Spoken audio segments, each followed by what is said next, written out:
మన ప్రభువైన యేసుక్రీస్తు పరిశుద్ధ నామములో ఈ పాడ్కాస్ట్ ద్వారా వాక్యం ఉంటున్న ప్రతి వారికి నా హృదయపూర్వకమైనటువంటి వందనాలు. దేవుడు మిమ్మను దీవించునుగాక. కీర్తనల గ్రంథం 112వ కీర్తన 9వ చరణం చివరి మాట, వాని కొమ్ము ఘనత నుండి హెచ్చింపబడును, భక్తిహీనులు దాన్ని చూచి చింతపడుతారు.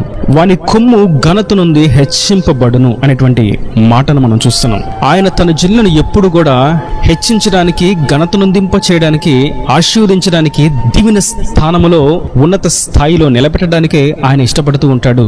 ఆయన ఎప్పుడు తన జనులు ఏలుబడి చేయువారుగా ఉండాలని కోరుకుంటారు. మనం ఆదిలో ఆదాము అవ్వను చూసినట్లయితే దేవుడు ఆదాము అవ్వకి గొప్ప ఆధిక్యతనిచ్చాడు.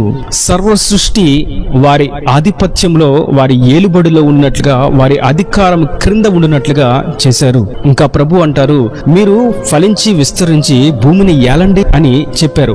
భూమిని ఏలే ఆధిక్యత, స్థాయి, అధికారం తన జనులు కలిగి ఉండాలని ప్రభు ఎంతో ఇష్టపడుతున్నారు.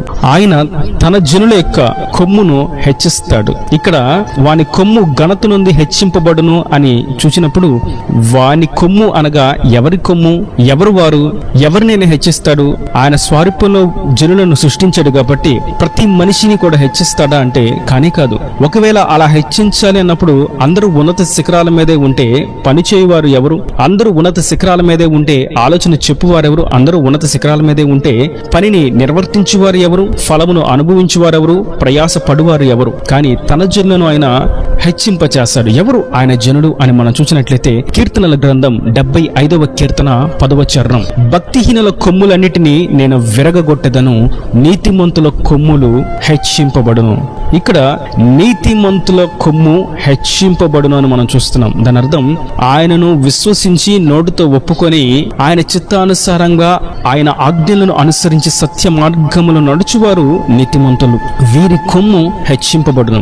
ఎవరైతే నీతిమంతులుగా మార్చబడతారో వారి కొమ్మును ఆయన నిశ్చయంగా హెచ్చింప చేస్తాడు. ఆయన రక్తంలో కడగబడి ఆయన స్వారూప్యంలోకి తీర్చిదిద్దబడుతూ ఆయన చిత్తము చేయడానికి శ్వాస తీసుకుంటూ అడుగు ముందుకు పోయి వారి కొమ్ము ఆయన హెచ్చిస్తాడు. మనం హన్నా యొక్క చరిత్రను చూసినట్లయితే తనకు సంతానము లేదనేటువంటి నిందను బట్టి తాను ఎన్నో అవమానాలను అనుభవించింది, ఎంతో తృణీకారానికి గురైంది, ఎన్నో నిందలను అనుభవించింది. అయితే ప్రభు యొద్దకి ఎప్పుడైతే చేరిందో, కన్నీరు మున్నీరుగా విలపించిందో, నీతిమంతురాలుగా తీర్చిదిద్దబడిందో, తనని అపహాస్యం చేస్తున్నా, తృణీకరిస్తున్నా, అవమానపరుస్తున్నటువంటి తన చిలికరిని ఏమాత్రము నోరు తెరిచి మాట మాట్లాడకుండా మౌనంగా దేవుని యొద్దకు వచ్చి ఆయన మీద విశ్వాసం ఉంచిందో, నాడు తన నీతి బయలుపరచబడింది. ఆ నీతి కలిగినటువంటి ఆ ప్రార్థన హన్నా యొక్క తలను హెచ్చింప చేయబడినట్లుగా చేసింది. హన్నాకు పుట్టినటువంటి కుమారుడు సాధారణమైనటువంటి వ్యక్తి కాదు. హన్నా యొక్క కుమారుడు అసాధారణమైనటువంటి కుమారుడు. హన్నా సాధారణమైనటువంటి శిశువుకు జన్మనివ్వలేదు, కానీ దేవుని చేత బలమైనటువంటి ప్రవక్తగా ఉన్నటువంటి సమూయేలుకి జన్మనిచ్చింది. తన జీవితం ఆశీర్వాదకరంగా మార్చబడింది. తన బిడ్డను కనిన తర్వాత ఒక కీర్తన పాడింది. అందులో ఆవిడ అంటారు, దేవుడు తన మహాబలము చేత నా కొమ్మును హెచ్చింప చేశాడు. ఆయన మహాబలం మన కొమ్మును హెచ్చింప చేస్తుంది, మన తల ఎత్తుకున్నట్లుగా చేస్తుంది. మనము నీతిమంతులుగా మార్చబడినప్పుడు మాత్రమే కొమ్ము హెచ్చింపబడుతుంది. మరియు మనం 112వ కీర్తన 10వ చరణంలో చూస్తాం, భక్తిహీనులు దాన్ని చూచి చింతపడుదురు, వారు పండ్లు కొరుకుచు క్షీణించిపోవుదురు, భక్తిహీనుల ఆశ భంగమైపోవును. నీతిమంతుల యొక్క కొమ్ములేమో హెచ్చింపబడుతూ ఉంటాయి, భక్తిహీనులు దాన్ని చూచి చింతపడతారు. వారు దాన్ని చూచి జీర్ణించుకోలేక పండ్లు కొరుక్కుంటూ క్షీణించిపోతారు, అంతకంతకు దిగజారిపోతారు. వారు ఏమాత్రం ఎదగలేని వారుగా, ఏమాత్రం వృద్ధి నొందలేని వారుగా, ఏమాత్రం ఆశీర్వాదం పొందలేని వారుగా మిగిలిపోతారు. మరియు వారిని గూర్చి వ్రాయబడినటువంటి మాట, వారు క్షీణించిపోతారు అని, మరియు వారికి ఆశ భంగమైపోతుంది అని. అయితే నీతిమంతుల కొమ్ము మాత్రము నిశ్చయముగా హెచ్చింపబడుతుంది. సౌలు దావీదు యొక్క ఘనతను ఓర్చుకోలేని వాడుగా ఉన్నాడు, అసూయపడ్డాడు, విషపు చూపు చూశాడు.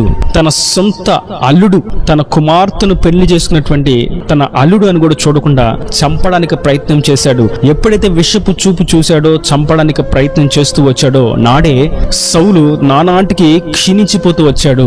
అతని యొక్క ఆశలన్నీ భంగమైపోతూ వచ్చినాయి. దావీదును పట్టుకుందాం, అతని హతము చేద్దామన్న ఆశ కొంతైనా కూడా నెరవేర్చబడలేదు. కారణం తాను భక్తిహీనుడిగా, బుద్ధిహీనుడిగా, నీతిలో నుండి తొలగిపోయిన వాడుగా ఉన్నాడు. కాబట్టి అతని కొమ్ము హెచ్చింపబడాల్సింది పోయి అతని కొమ్ము హెచ్చింపబడక క్షీణించిపోతూ వచ్చింది.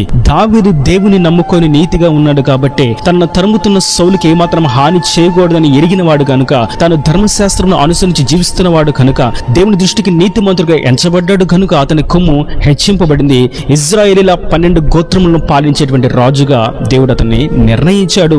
శాశ్వత కాలం వరకు అతని సింహాసనం స్థిరముగా ఉండినట్లు కూడా దీవించాడు. ఇట్టి గొప్ప హెచ్చింపు దావీదుకి ఎక్కడి నుండి వచ్చింది, హన్నాకు ఎక్కడి నుండి వచ్చింది అని మనం చూసినట్లయితే, వారు నీతిమంతులుగా మార్చబడినప్పుడు. నీతిమంతులు అనగా ఆయన యందు విశ్వాసం ఉంచి ఆయన రక్తంలో కడగబడుట మట్టుకు కాదు గాని, మనకి హాని చేసిన వారికి, మనకి కీడు చేసిన వారికి ప్రతి కీడు హాని చేయకుండా మౌనంగా ఉండటయే నీతి. యోసేపు మరియల యొక్క చరిత్రను మనం చూసినట్లయితే, మరియ పరిశుద్ధాత్మ చేత గర్భము ధరించింది.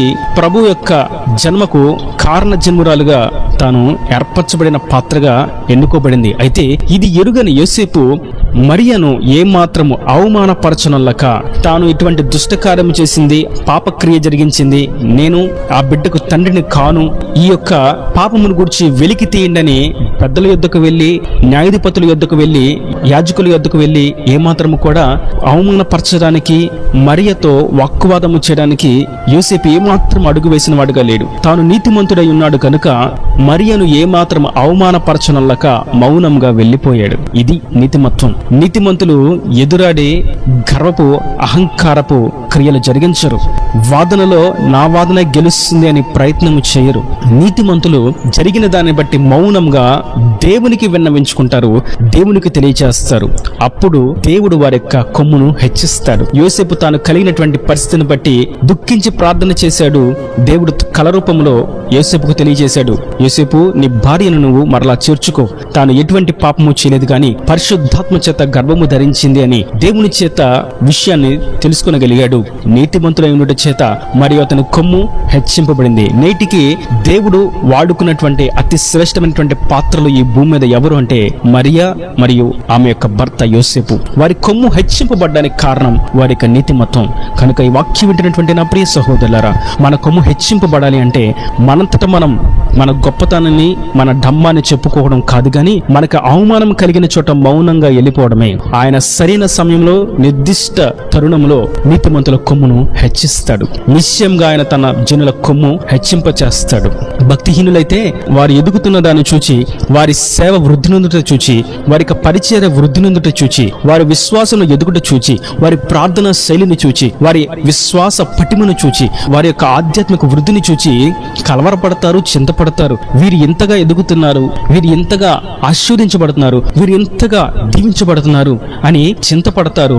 వారి చింత వారి క్షీణతకు కారణమవుతుంది. అంతకంతకు క్షీణిస్తూ వారు లయమైపోతారు అని వాక్యం సెలవిస్తుంది. కనుక ఈ వాక్యం వింటున్నటువంటి నా ప్రియ సహోదరులారా, మనము నీతిమంతులుగా ఉన్నట్లయితే నిశ్చయంగా మన కొమ్ము హెచ్చింపబడుతుంది. అది చదువుల్లోనూ, ఉద్యోగంలోనూ, వ్యాపారంలోనూ, కుటుంబంలోనూ, బంధుత్వంలోనూ, సహవాసంలోనూ, పరిచర్లోనూ నిశ్చయంగా నీతిమంతుల యొక్క కొమ్ము ఆయన హెచ్చింప చేస్తాడు. ఒకవేళ నీతి తప్పి ప్రవర్తిస్తే, నా నోరు ఉంది కదా, నా చెయ్యి ఉంది కదా, నా బలగం ఉంది కదా, నా బలం ఉంది కదా, నా జనాంగం ఉంది కదా, నాకు అధికారం ఉంది కదా, నాకు రాజకీయ నాయకులు తెలుసు కదా అని పోలీస్ స్టేషన్ల చుట్టూ, జనాల చుట్టూ, అధికారుల చుట్టూ బలాన్ని బట్టి, బలగాన్ని బట్టి నీతిని తప్పితే వారు క్షీణించిపోతారని వాక్యం సెలవిస్తుంది. కనుక మనము నీతి కొరకు నిలబడదాం. నీతి మనను హెచ్చింప చేస్తుంది.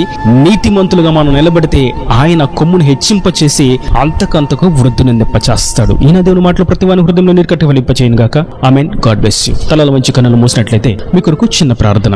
ప్రేమ స్వరూపి, కరుణ కటాక్షం గల తండ్రి, నా ప్రభు, ఈ వాక్యం ప్రతి వారిని మీరు నిండాలుగా దీవించండి. నీతిమంతుల కొమ్ము హెచ్చింపబడుతుందని మీరు ఎంతో శ్రేష్టమైనటువంటి విషయాన్ని మీరు తెలియజేశారు. అవమానాలు, నిందలు, అపహాస్యాలు, అపజయాలను బట్టి ఏమాత్రం భయపడక నీతిని కలిగి జీవించినట్టయితే నిశ్చయంగా కొమ్ము హెచ్చింపబడుతుందని మీరు పలికిన అతి శ్రేష్టమైనటువంటి నీ వాక్యాన్ని బట్టి నీకు వందనాలు. ఈ వాక్యాన్ని ప్రతి వారి యొక్క కొమ్మును హెచ్చింపచేయండి, నీతిమంతులుగా మార్చండి. ఇంకా వారి ప్రతి అవసరం అక్కరు నీ మహిమను తీర్చి నీ రాకడ రాజ్యాన్ని సిద్ధపరచమని యేసు పరిశుద్ధ నామమున ప్రార్థించి వేడుకుంటున్నాను తండ్రి. ఆమేన్. ఆమేన్.